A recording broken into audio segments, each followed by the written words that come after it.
Hi guys, and welcome back to my channel. Today I'm here with a video that was requested for me a while ago. I don't know if you remember and if you've seen that, but I did a Q&A. It's probably been a month and a half now, where I discussed a couple of things and I asked you guys to ask me questions. And one of those questions was, if you could only keep 5 palettes and 5 singles, what would they be? And since then, I have been thinking about this. I've been postponing this video a little bit. Like I said, I will do it middle of April. I will have time to think about it until then. But middle of April came, the date I had the schedule for came. I postponed it because I wasn't ready to make that commitment yet. And then again, it came for the second time. I was like, oh my God, I still don't know what I want to do. So I postponed the video again. But here we are today, and this video is going up tomorrow, and I feel like I can't postpone this anymore. I need to make this decision at some point. And it's not like it's that serious. Like, this is just me pulling out some of palettes and some singles. It doesn't mean that I have to actually get rid of the rest of my collection. But yeah, it was really, really scary picking these things out. But I think I'm pretty happy with my selection. So before I jump into all of the palettes and the singles that I'm going to talk about, if you're new here, please consider subscribing. I would love to have you in the family. Let's jump into the video. So I think we're going to start off with the palettes first. Yeah, I'm going to start with the palettes. So in no particular order, I just put out 5 palettes, and I feel like all of these are kind of favorites in my collection, and I feel like they kind of would give me a well-rounded collection. So the first palette that I have to talk about is one of my Pat McGrath palettes, and they're very anonymous on the front, so you can't really tell yet which palette this is. But the palette that I have selected from her is my Utopian Dreams palette. It looks like this. It was the first Pat McGrath palette that I ever got into my collection, and it's still my favorite. So I'm going to roll some footage of like the swatches and stuff when I am talking about the palette. But this is a beautiful kind of spring-toned palette. Actually, you would be able to probably wear this all year round. The reason why I selected this one was because it has a bit more kind of peachier, brighter, vibrant shades, as well as a lot of special, beautiful shimmers. And if I could only have 5 single light shadows in my collection, I would need those special shimmers to come from my palettes too, and this palette definitely has it. I just love the undertones. I love like the rosier tones in here, and they are a bit more on the warmer rosier side, which is what I like. And then you have like that really bright, like corally shade if you want to make more of a bright look, and then again those beautiful shimmers. So that's the reason why I picked this palette. I think this would be a great place to start if I only had a couple palettes, and I think this would be the one that I would reach for if I wanted a bit more of a amped up everyday look. So that is palette number 1. So next up we have Natasha Denona, and I have actually 2 palettes from her. The first one that I have is a no-brainer for me. This is my favorite palette in my collection. This is the Natasha Denona Gold palette. This I've always spoken about being my favorite palette. It looks like this on the inside. I just love these kind of sandier, neutral toned eyeshadows, as well as like the greenier golds in here. Again, a lot of shimmers in here are very, very special. You have some sparkly shades, you have some shifty shades, and I think it's just a really, really beautiful palette. You have a great variety of mattes when it comes to like everyday shades. You have some nice topper shades, like I said, and then some cool and warm leaning golds. I know this is like the gold palette, but I feel like there's a lot more to this than just gold. Although I know a lot of the shimmers do have some sort of undertone of gold, but it's not like straight up gold. I think center in this palette we have that yellowy gold, which is I feel like what a lot of people connect this palette with. But there's so much else to it. It's just a perfect everyday palette if you're like neutral to warm tones. But it's not too orangey, which is what I like, because I feel like a lot of palettes are very orangey warm, and I prefer these kind of more like camely, yellowy, warm undertones, which this palette has. So love this palette a lot. It's such a shame it's discontinued, but I'm going to cherish this until it literally falls apart, or if it's completely empty, because I don't think I would ever declutter this one. And it's just such a good palette. This next Natasha Denona palette was one that I was debating whether to include or not. But I feel like this would be a really, really good palette to have again if I had a smaller collection, because you would have everything you need for a neutral look in here. I know I said with this gold palette that you would have that too, but this palette has completely different tones, and that is the Viva palette. So this palette is majority an all matte palette. It's like 3 shimmers. There's this light shimmer here, there's like this one and this one, but overall this is an all matte palette, and I feel like this would be perfect to have for any matte needs that I would want. Again, you have those more kind of camely tones on top, then you have a row of more kind of warm toned reddier tones, as well as some I don't know, they use like reddier undertones, which are really, really stunning shades. And then the bottom has more cool tones, and some of them are very gray leaning, like pure grays, which are really, really unique to me. Not just like from the 5 palettes that I kept, but also in my collection overall. So I feel like you would have any base for a neutral look that you would want. And I feel like also this palette would pair perfectly with the single shadows that I would keep in my collection, or to mix and match with other shimmers from other palettes. So that's why I decided to keep this one. It was one, again, that I was kind of debating on, but I feel like just because of the versatility of this palette and the type of looks I could make with this one, I just had to keep it in. I feel like, again, this would be one that I could easily have out on my desk and use every single day in combination with like shimmers from other things. So that's why I decided to hang on to the Biba palette in this scenario. So those were my kind of most 3 like neutral-ish palettes. I know the Utopian Dreams had some colorful shades, and then we had 2 more kind of pure neutral palettes. And then this palette here is also somewhat of a neutral palette, but it's also a bit with a twist. And that is the Rose Quartz palette from Huda Beauty. I also have spoken about this one a lot. That is one of my favorite palettes in my collection. I really, really love this one. It is, I said a neutral palette, but I don't know if it's really a neutral palette. It's a very kind of cool tone pink leaning palette. And I really, really love this one a lot.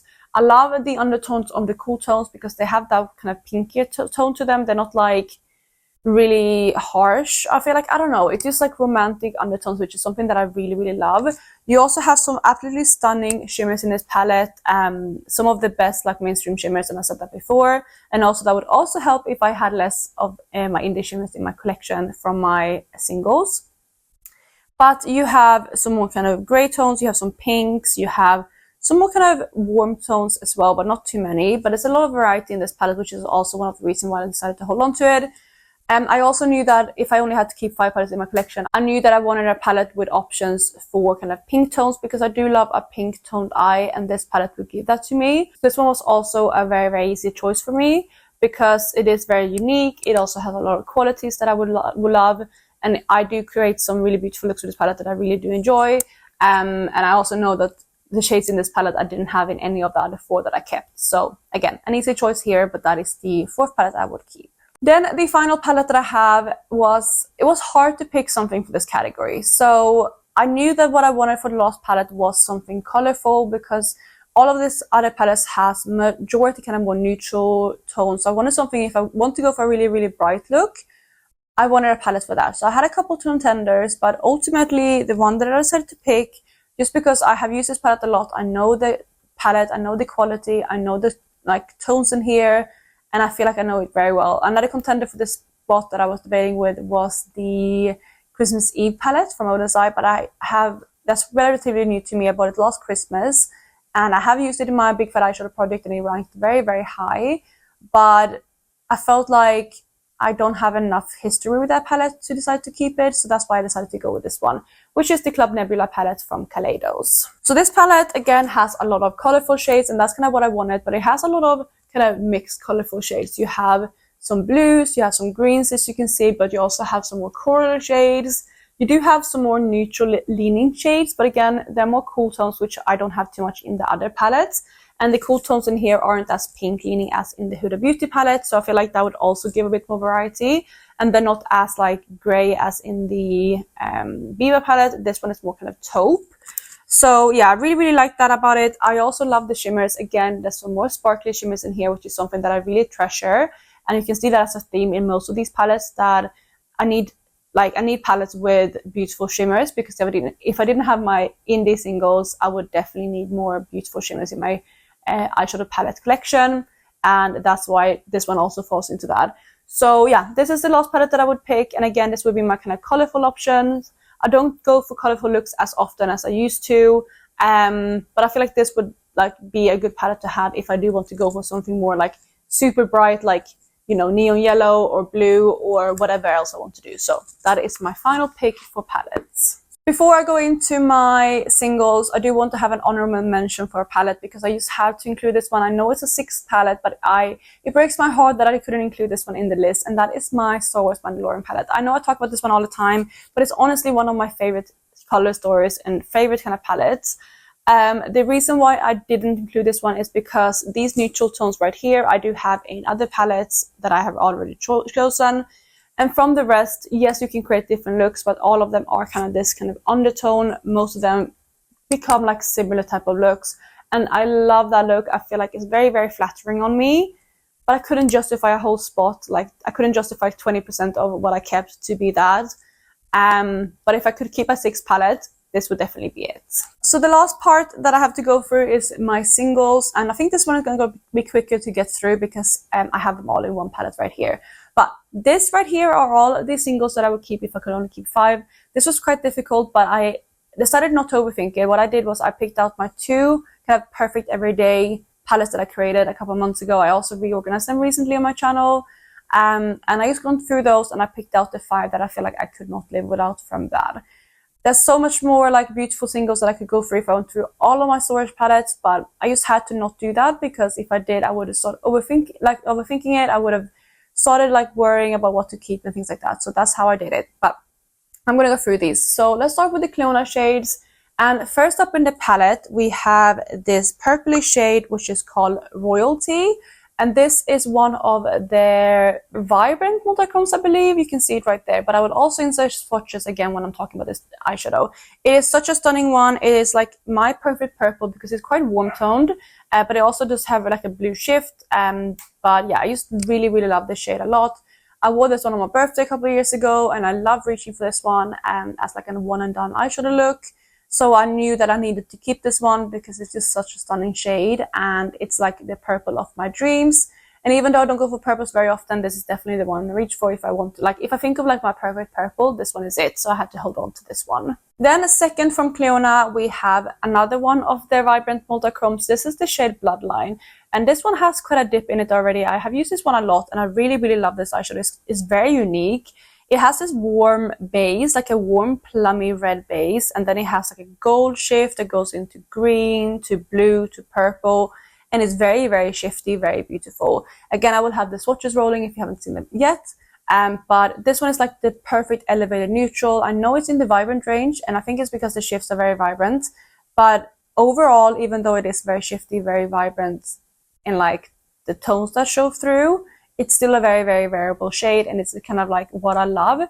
And having this with a Biba palette would be like the perfect elevated neutral look for me. And that's kind of the type of look that I would make with this one. And again, I knew that I needed to keep this one when I went through those palettes. Then the last shade from Cleona is a newer favorite. It's one of their new-ish launches. And this is the shade Palace, which is one of their pearlescent multichromes, which look like this. So this one is a relatively unique one. It has like a pink base, and again, it falls into the pink undertones. And I feel like this one would pair so nicely with the Huda Beauty Rose Quartz palette. But it has like a pink base with a peachy pink shift straight on that goes into a gold and then a green and I think even a blue at a very harsh angle. It's a very, very shifty shade, but it's like again, it's a very wearable shade for me, and I feel like these are the type of tones that I love wearing. And it is again a warmer type of pink, which is my like preferred type of pink, but I think you can definitely cool it down with some of the shades again from the Rose Quartz palette. And I think it's just a very versatile shade. I think a lot of people really like this one, and I do think that the pearlescent multichromes from Cleona has gotten like, they're a little bit underrated, I think, especially the shade because it's absolutely stunning and it's one of my favorite shades from Cleona. So we have 2 more shades to go. The next one is one of my newer eyeshadows. I bought this one on Black Friday last year, so I haven't had this too long. But this one comes from Shine by SD, and this is one of their collaboration with Seek and Shifts. This is the shade Ice Blink. I think it's everyone's favorites, and everyone seems to rave about this one for obvious reasons. It's such a beautiful shade. It's like an iridescent shade, but it just is full of loads of sparkles. It has both like blue and also like orangey, warm, fiery kind of sparkles to it. It's an absolutely beautiful shade, and I think it works with a lot of different tones because it has both the warm and cool tones in it. I don't really have anything else like this in my collection. It's beautiful to top on other looks just to give it a little bit more sparkle, and again, it works with every single look. And it also works beautifully on any corner, and I just had to include this one because if I want to add a sparkle to any other look, and even again pairing this one with like an all matte palette would just make the most like magical kind of fairy kind of sparkly look that I would love, and that's why I had to include this shade. Then the final shade that I have to talk about today comes from Terra Moons, and it's this shadow right here, which is the shade Starburst. And this one is another one that I really love. I love wearing this one for like more of an everyday look. I feel like the special shades that I picked were more like everyday ones, because even though they have some beautiful, like colorful, special, like vibrant shades, I would only reach for them a couple handful of times a year. So that's why I want to go for more of my top like favorite everyday shimmers from in the shadows, and for my single shadows in general. And that's why I picked these 5. But this is a beautiful kind of plummy, pinky kind of base that goes into a green and then a icy bluish purple shift. It's absolutely stunning. I really, really love this one. I think this one is also one of Termon's cheaper shadows, and it's just magical. I love it. I love the undertone of the shade. It's warm but yet cool. Like, it works with, again, both warm tones and cool tones. It's very versatile, and it's just so, so beautiful on the eyes. It's definitely some of my absolute favorite type of shadows, these kind of rosier tones, I would say. But yeah, it's magical. I can't really describe it, but you can see it in the swatch better. But yeah, that would be the very final shade that I would keep. So that, you guys, was it for this video. I really, really hope you enjoyed it. I don't know if you want to go through this, because it was very, very hard to pick these things out. It was a bit of a tricky situation to be in. That's why I kept postponing this video. But if you have ever thought about it, or if you have a small collection, what 5 palettes would you keep with single shadows? Again, if you have any favorites, let me know. If you could only keep 5, again, if you would have that already, like if you know what you would pick, let me know as well down below. I would love to hear from you what you would pick, because I feel like everyone's preferences are so different. So it would be lovely to hear from you guys in the comment section. But that is going to be it for today. I hope you're having a lovely day wherever you are, and I will catch you in my next one. Bye, guys.